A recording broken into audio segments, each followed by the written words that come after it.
ഇന്നത്തെ കഥയിലേക്ക് എല്ലാവർക്കും സ്വാഗതം. ചാനൽ ആദ്യമായിട്ട് കാണുന്നവരാണെങ്കിൽ ഒന്ന് സബ്സ്ക്രൈബ് ചെയ്തിട്ട് സപ്പോർട്ട് ചെയ്തേക്കണേ.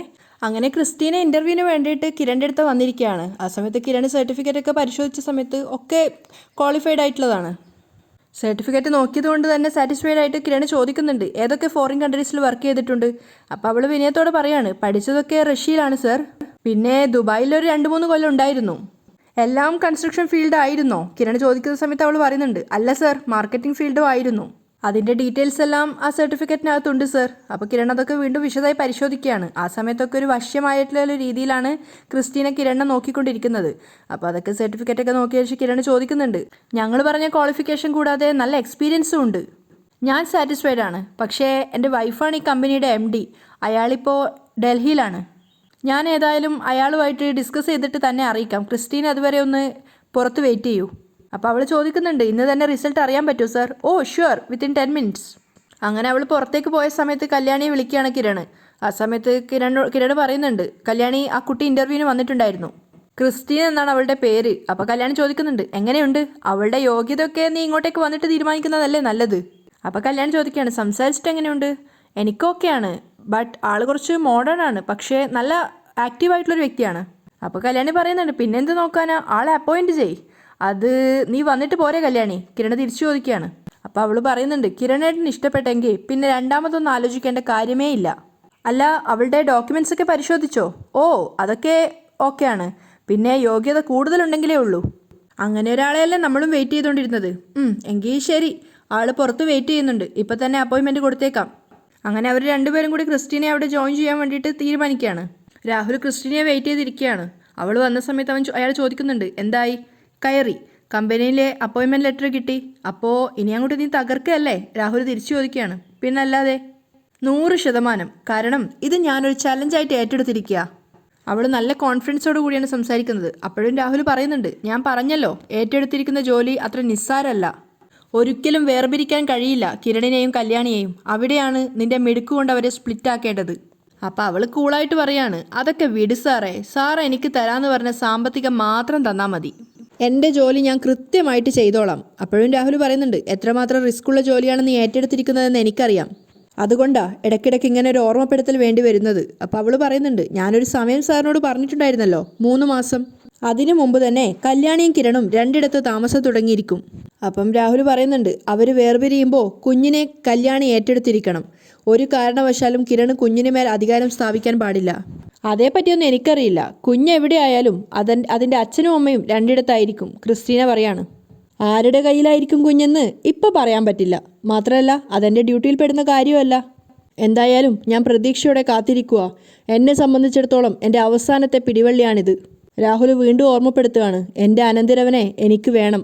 വഴിതെറ്റി അവൻ്റെ ജീവിതത്തിലേക്ക് വന്നതാണ് ഈ കല്യാണി. അപ്പോൾ അവൾ ചോദിക്കുന്നുണ്ട് അനന്തരവനെ കിട്ടിയിട്ട് സാർ എന്ത് ചെയ്യാനാ? എൻ്റെ മകളെ അവനുമായിട്ട് ഒന്നിപ്പിക്കണം. അപ്പോൾ അവൾ ചോദിക്കുന്നുണ്ട് അപ്പോൾ മകളുടെ ഇപ്പോഴത്തെ ഭർത്താവ്? അവനെ പറ്റി പിന്നീട് ഞാൻ നിന്നോട് പറയാം. ഈ ലോകം കണ്ട ഏറ്റവും വലിയ ഫ്രോഡാണവൻ. രാഹുൽ വെറുപ്പോടെയാണ് മനോഹരനെക്കുറിച്ച് സംസാരിക്കുന്നത്.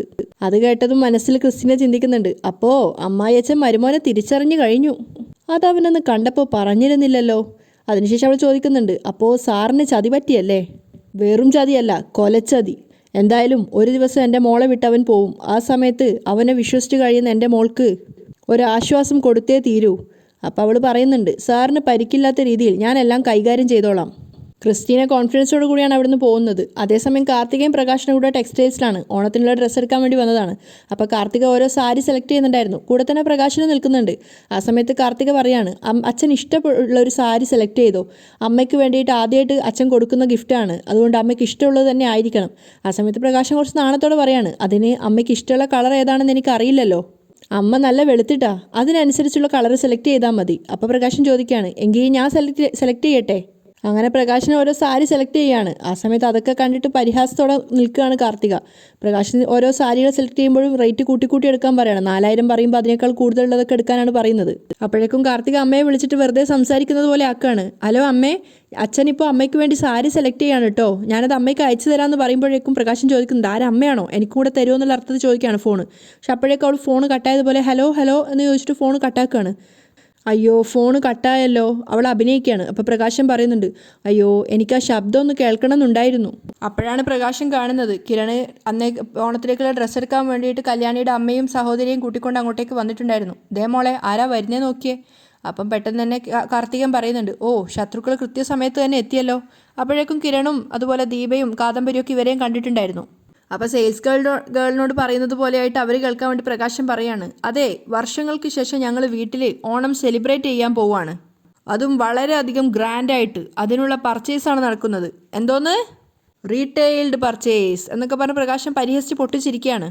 അപ്പോൾ അവർ 3 പേരും ദേഷ്യത്തോടു കൂടി നിൽക്കുന്നുണ്ട്. കിരണിൻ്റെ മുഖമൊക്കെ ആകെ വല്ലാതായിട്ട് നിൽക്കുകയാണ്. ആ സമയത്ത് പ്രകാശൻ വീണ്ടും പരിഹസിക്കുകയാണ്, ആ നിന്നോടൊരു കാര്യം ചോദിക്കാനുണ്ടായിരുന്നു. നിന്റെ ഡൽഹിയിലേക്ക് പോയ കെട്ടിയോള് തിരിച്ചു വന്നില്ലേ?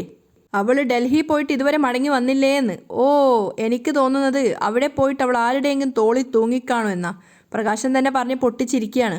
കിരൺ അത് കേട്ട സമയത്ത് വല്ലാത്ത അപമാനം തോന്നുന്നുണ്ട്. മാത്രമല്ല അയാൾ സെയിൽസ് ഗേളിനോടായിട്ട് പറയാണ്, സ്വന്തം മോളെക്കുറിച്ചാണ് ഈ പറയുന്നത്. അപ്പോൾ പ്രകാശൻ വേഗം തന്നെ അത് തിരുത്തുകയാണ്. ആര്?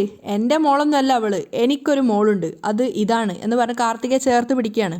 എൻ്റെ 2 പെൺമക്കളും എന്നെ ഉപേക്ഷിച്ച് പോയപ്പോൾ ദൈവം എനിക്ക് നിധിയായിട്ട് തന്ന എൻ്റെ സ്വന്തം മോള് എന്നൊക്കെ അഭിമാനത്തോടെ കാർത്തികയെക്കുറിച്ച് പറയാണ്.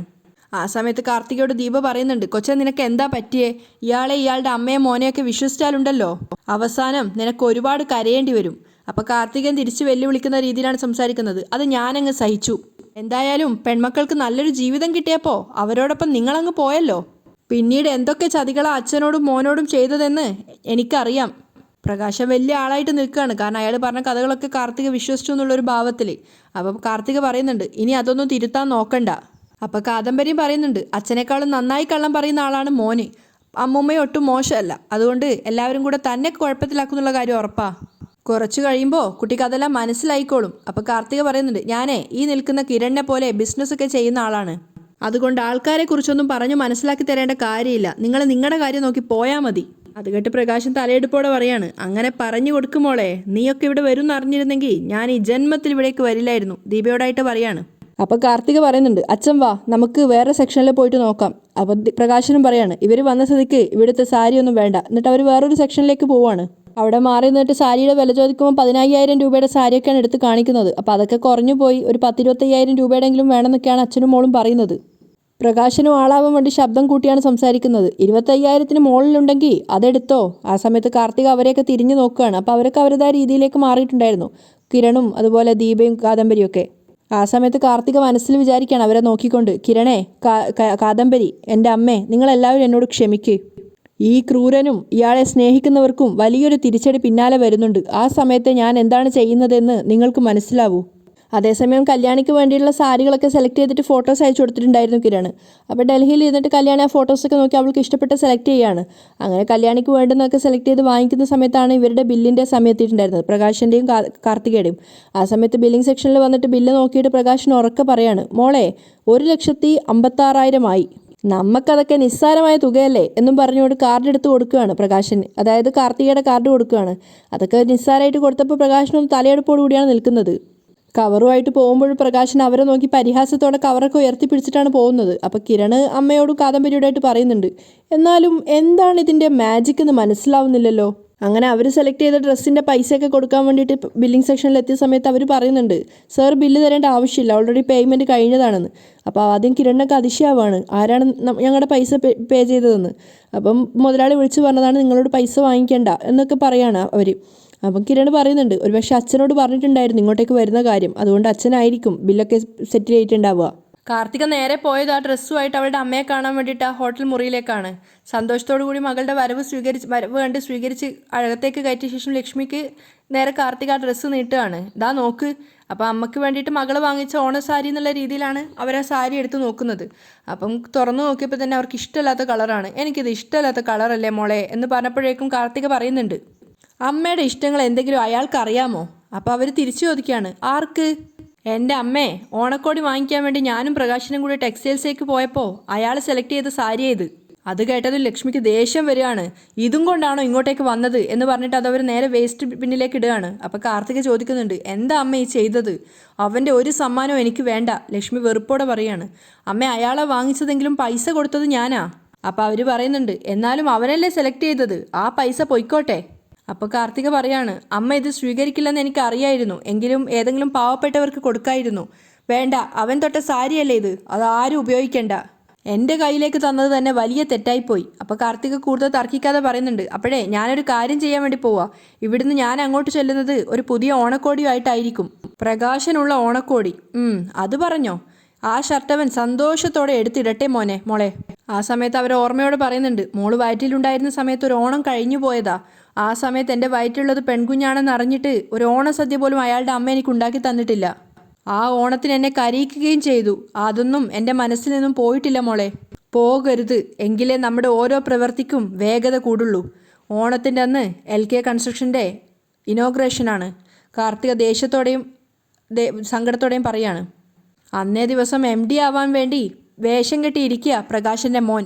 അവനിരിക്കട്ടെ, എന്നിട്ട് അച്ഛനും മോനും മരണപ്പണിയെടുക്കട്ടെ. ഞാൻ പറഞ്ഞല്ലോ, ഇനി ശമ്പളമില്ലാതെ ജോലി ചെയ്യും അച്ഛനും മോനും അമ്മൂമ്മയൊക്കെ. എന്നെ ഒരുപാട് കഷ്ടപ്പെട്ട അമ്മ വളർത്തിയത്. അന്ന് പ്രകാശൻ എന്ന് പറയുന്ന എൻ്റെ അച്ഛൻ ഒരു മകൾക്ക് തരാനുള്ള എന്തൊക്കെ കടമകളുണ്ടോ അതൊക്കെ ബാക്കി കിടക്കുക. മുതലും പലിശയും സഹിതം ഞാൻ വാങ്ങിച്ചിരിക്കും. എന്നിട്ട് രണ്ടിനെയും ഞാൻ ചണ്ടികളാക്കി പുറത്തേക്ക് വലിച്ചെറിഞ്ഞിരിക്കും. അപ്പം ലക്ഷ്മിയും പറയുന്നുണ്ട്, ഏതായാലും മകൻ MD കസേരയിൽ ഇരിക്കുമ്പോൾ അയാളുടെ സ്വപ്നങ്ങൾ ഒരുപാട് കൂടും, അയാളുടെ പ്രതീക്ഷകളും കൂടട്ടെ. തിരുവോണ നാളിൽ നടക്കുന്ന ഉദ്ഘാടനം കാണാൻ ഞാനും അവിടെ ഉണ്ടാവും, അവൻ്റെ മോൻ്റെ സന്തോഷം കാണാൻ. കാർത്തിക വിളിപ്പിച്ചതിനനുസരിച്ച് വന്നതാണ് പ്രകാശൻ അങ്ങോട്ടേക്ക്. ആ സമയത്ത് അയാൾ ചോദിക്കുന്നുണ്ട്, എന്താ മോളെ അത്യാവശ്യമായിട്ട് കാണണമെന്ന് പറഞ്ഞത്? അപ്പോൾ കാർത്തിക ഒരു കവറെടുത്ത് അയാൾക്ക് നേരെ നീട്ടുകയാണ്. അയ്യോ മോളെ, എനിക്ക് ഓണക്കോടി വാങ്ങിച്ചു തന്നതാണല്ലോ, അതിന് ഇത് വാങ്ങിയത് ഞാനല്ല, പിന്നെ ആരാ? പ്രകാശൻ അറിയാത്തതുപോലെ ചോദിക്കുകയാണ്. ഒന്ന് ആലോചിച്ച് നോക്ക്. അത് പിന്നെ ഇപ്പോഴത്തെ കൊറിയറിൽ വന്നതാ, ചെന്നൈയിൽ നിന്നും. അപ്പോൾ പ്രകാശൻ ചോദിക്കുകയാണ്, ചെന്നൈയിൽ നിന്നോ? അപ്പോൾ അമ്മയാണോ? അതെ, എൻ്റെ അമ്മ അയച്ചു തന്നതാ, ഇന്നാ പിടിക്ക്, നോക്ക് കൊള്ളാമോ എന്ന്. അച്ഛനെ മനസ്സിൽ കണ്ട് വാങ്ങിച്ചതാണെന്നൊക്കെയാണ് പറഞ്ഞത്. പ്രകാശൻ അത് തുറന്നു നോക്കിയത് അയാളുടെ മുഖത്ത് നിറഞ്ഞ സന്തോഷമാണ്. എന്നിട്ട് കാർത്തികോട് പറയുന്നുണ്ട്, സത്യം പറഞ്ഞാൽ വിശ്വസിക്കുമെന്ന് അറിയില്ല, എനിക്ക് ഏറ്റവും ഇഷ്ടപ്പെട്ട കളറാണ് വാങ്ങിച്ചിരിക്കുന്നത്. അളവ് കൃത്യമാണോ എന്നൊക്കെ നോക്കണം, എന്നിട്ട് ഇത് ധരിച്ചൊരു ഫോട്ടോ എടുത്ത് എനിക്ക് അയച്ചു തരണം. കാർത്തിക പറയാണ്, ഞാനത് അമ്മയ്ക്ക് അയച്ചു കൊടുക്കാം. അപ്പോൾ പ്രകാശൻ പറയാണ്, ഇതിൻ്റെ ഒന്നും ആവശ്യമില്ലായിരുന്നു. അങ്ങനെ പറയരുത്, അമ്മ വലിയ വില കൂടിയ ഡ്രസ്സൊക്കെ എടുക്കുള്ളൂ, എന്ന് വെച്ചാൽ ഭാവി വരനല്ലേ. പ്രകാശൻ്റെ മുഖത്ത് നാണം നിറയാണ്. എന്താ പറഞ്ഞത് മനസ്സിലായില്ലേ? ഭാവി വരനല്ലേ എന്ന് കാർത്തിക ചോദിക്കുന്നുണ്ട്. എൻ്റെ അമ്മയുടെ. അപ്പോൾ പ്രകാശൻ പറയാണ്, മോൾ അങ്ങനെയൊന്നും പറയല്ല മോളെ, എനിക്കിതൊക്കെ കേൾക്കുമ്പോൾ ചമ്മല. എൻ്റെ അമ്മയ്ക്ക് അങ്ങനെയുള്ള ചമ്മലൊന്നുമില്ല. ആദ്യമൊക്കെ ഉണ്ടായിരുന്നു, ഇപ്പം അതൊക്കെ മാറി. ഇപ്പോൾ അച്ഛനൊപ്പമുള്ളൊരു ജീവിതത്തിന് വേണ്ടിയിട്ട് അമ്മ കാത്തിരിക്കുക. അപ്പോൾ പ്രകാശൻ നാണത്തോടെ നിൽക്കുകയാണ്. അപ്പോൾ കാർത്തിക പറയുന്നുണ്ട്, എന്ന് വെച്ചാൽ അച്ഛനെക്കുറിച്ച് ഞാൻ ഗുഡ് സർട്ടിഫിക്കറ്റ് കൊടുത്തു കഴിഞ്ഞു. എൻ്റെ നല്ലൊരു അച്ഛനാകുമ്പോൾ തീർച്ചയായിട്ടും അമ്മയ്ക്ക് അച്ഛൻ നല്ലൊരു ഭർത്താവായിരിക്കുമെന്ന് അമ്മ ഉറപ്പിച്ചു കഴിഞ്ഞു. അതൊക്കെ കഴിഞ്ഞപ്പോൾ പ്രകാശൻ പറയുന്നുണ്ട്, മോള് പറയുന്ന കേട്ടതൊന്നും മോളുടെ അമ്മയ്ക്ക് എന്നോട് ഭയങ്കര സ്നേഹവും ഇഷ്ടമൊക്കെ ആണെന്ന്. പക്ഷേ എനിക്കിതുവരെ ഒന്ന് കാണാൻ പോലും കഴിഞ്ഞില്ലല്ലോ. അപ്പോൾ അവൾ പുഞ്ചിരിച്ചുകൊണ്ട് പറയാണ്, ഇനി അതേപ്പറ്റി കൂടെ ചോദിക്കണ്ട അച്ഛാ, നേരിട്ട് കണ്ടാൽ മതി. അല്ലാതെ ഫോട്ടോയിൽ പോലും അമ്മയെ ഞാൻ കാണിക്കത്തില്ല. അതൊരു വല്ലാത്ത വാശിയാണല്ലോ മോളെ. പ്രകാശൻ ചോദിക്കുന്നുണ്ട്. ആണെന്ന് കൂട്ടിക്കോ, പിന്നെ എൻ്റെ അമ്മയും സുന്ദരിയാ. എന്ന് വെച്ച് അച്ഛൻ്റെ രണ്ടാം ഭാര്യയുടെ അത്രയും സുന്ദരിയാണോന്നൊന്നും അറിയില്ല. അത് കേട്ടതും പ്രകാശനൊന്ന് ഞെട്ടുകയാണ്. രണ്ടാം ഭാര്യയോ? അതാരാ? പെട്ടെന്നാണ് കാർത്തിയെ കമളി പറ്റിയെന്നുള്ളത് മനസ്സിലായത്. അപ്പോൾ അവളിങ്ങനെ വിക്കലോട് പറയാണ്, അത് പിന്നെ എൻ്റെ അമ്മയെ കെട്ടിയ യഥാർത്ഥ ഭാര്യ രണ്ടാം ഭാര്യ ആവും. അപ്പോൾ കല്യാണിയുടെ അമ്മ രണ്ടാം ഭാര്യ ആവില്ലേ? പ്രകാശൻ അവൾ പറഞ്ഞു പറ്റിക്കുകയാണ്. ഓ അങ്ങനെ. പ്രകാശൻ അപ്പോഴാണ് സമാധാനമായത്. ഞാൻ എന്തോ പെട്ടെന്ന് വിചാരിച്ചു. പിന്നെ പെട്ടെന്ന് തന്നെ ആൾ പറയാണ്, അവൾക്കേ ഞാൻ രണ്ടാം ഭാര്യയുടെ സ്ഥാനം പോലും കൊടുക്കത്തില്ല മോളെ ദീപക്ക്. അവളുമായിട്ട് ഞാൻ താമസിച്ച ദിവസങ്ങളൊക്കെ ഞാൻ മറക്കാൻ ആഗ്രഹിക്കുന്ന ദിവസങ്ങളാ. 3 പെണ്ണുങ്ങൾ, അതായത് എൻ്റെ മുൻഭാര്യയും എൻ്റെ 2 പെൺമക്കളും ഇനി എൻ്റെ ജീവിതത്തിലില്ല മോളെ. ഇനി നിങ്ങളാണ് എനിക്കെല്ലാം. മോളും മോളുടെ അമ്മയും എൻ്റെ ജീവിതത്തിലേക്ക് വന്നു കഴിഞ്ഞാൽ നിങ്ങൾ മാത്രമേ ഉള്ളൂ എനിക്ക്, പിന്നെ എൻ്റെ മോനും.